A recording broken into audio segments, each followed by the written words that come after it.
ಸರಳತೆ. ಈ ಸರಳತೆಯನ್ನು ಈ ಜೀವನದಲ್ಲಿ ಹೇಗೆ ಅಳವಡಿಸಿಕೊಳ್ಳಬೇಕು? ಏನು ಈ ಸರಳತೆ?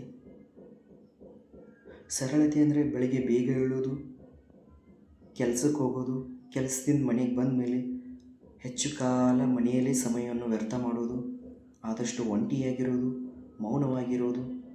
ಇದು ಸರಳತೆನಾ?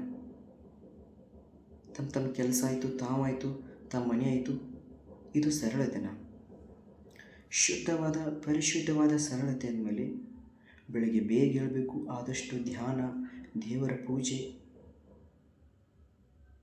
ಎಲ್ಲರ ಜೊತೆ ಖುಷಿಯಿಂದ ಪ್ರೀತಿಯಿಂದ ಮಾತಾಡ್ತಾ ನಗುಮುಖದಿಂದ ಕೆಲಸಕ್ಕೆ ಹೋಗೋದು, ಕೆಲಸ ಮುಗಿದ ಮೇಲೆ ಮನೆಗೆ ಬರೋದು, ಮನೆಗೆ ಬಂದ ಮೇಲೆ ಸಮಯವನ್ನು ವ್ಯರ್ಥ ಮಾಡದೆ ಸಣ್ಣ ಪುಟ್ಟ ಕೆಲಸ ಮಾಡ್ತಾ ಮನೆಯವರಿಗೆ ಸಹಾಯ ಮಾಡೋದು, ಮೌನವಾಗಿರೋದು ಅಷ್ಟೇ ಮುಖ್ಯ. ಅದರ ಜೊತೆಗೆ ಮಾತೂ ಮುಖ್ಯವಾಗುತ್ತೆ. ನಮಗಾದಾಗ ನನಗಾಗಬೇಕು ಇರಬೇಕು ಅನ್ನೋದಲ್ಲ, ಮತ್ತೊಬ್ಬರ ನೋವು ಕಷ್ಟನ ಅರ್ಥ ಮಾಡ್ಕೊಂಡು ಅವ್ರ ಮನಸ್ಸಿನಲ್ಲಿ ಏನು ನೋವಿದೆ, ಯಾವ ಥರ ಗೊಂದಲವಿದೆ, ಅವ್ರಿಗೆ ಏನಾಗುತ್ತೆ ಅಂತ ಅರ್ಥ ಮಾಡಿಕೊಂಡು ಸಾಂತ್ವನ ಹೇಳೋದು, ಪ್ರೀತಿಯಿಂದ ಮಾತಾಡೋದು, ಖುಷಿಯಿಂದ ಮಾತಾಡೋದು, ಎಲ್ಲರಿಗೂ ಒಳ್ಳೆಯದಾಗಲಿ, ಒಳ್ಳೆಯದನ್ನೇ ಬಯಸಿ ಪ್ರೀತಿಯಿಂದ ಇರೋದೇ ನಿಜವಾದ ಸರಳತೆ.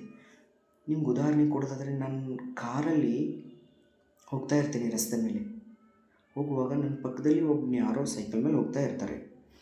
ಆವಾಗ ಅವನೇನೋ ಸಣ್ಣ ಅಪಘಾತವಾಗಿ ಬಿದ್ದಾಗ ನಾನು ಕಾರಿಂದ ಇಳಿದು ಅವನು ವಿಚಾರಿಸೋದು, ಏನಪ್ಪ ಪೆಟ್ಟಾಯ್ತಾ, ನೋವಾಯ್ತಾ, ತೊಗೊಳಪ್ಪ ನೀರು ಕುಡಿ, ಹಾಸ್ಪಿಟ್ಲಿಗೆ ಹೋಗೋಣವಾ ಅನ್ನೋದೇ ನಿಜವಾದ ಸರಳತೆ.